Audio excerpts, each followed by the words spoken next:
Today we're going to see how we can import emails from another hosting plan to your Hostinger plan.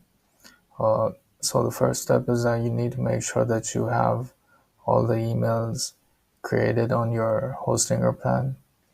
I've already have created the email addresses. Type in the email address that you want to import.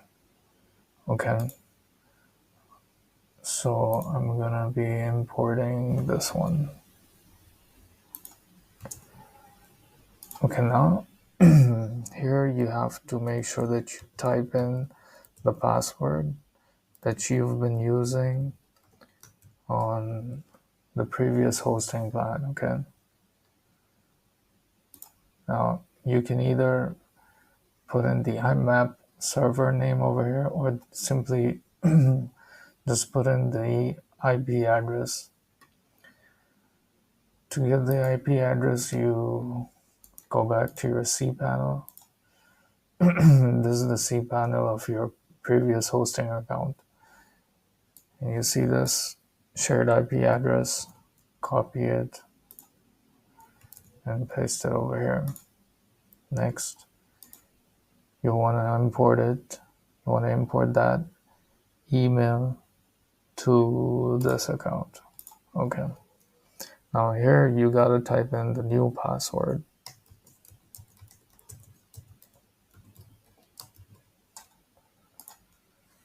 Now, just before you press start, just have a look at the information.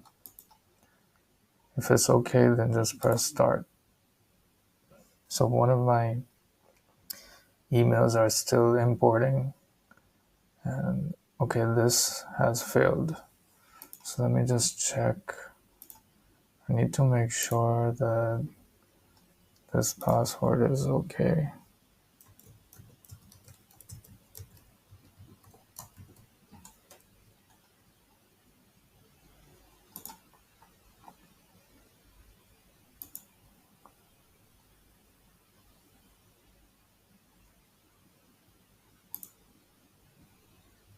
Okay, so in case if it fails, just type in a new password over there. Go into the email address that you're trying to import, go to manage and type in the new password, and then come back to your imports and press retry. If it still doesn't work, then try to cancel it and request a new email import. So that's it. Thank you.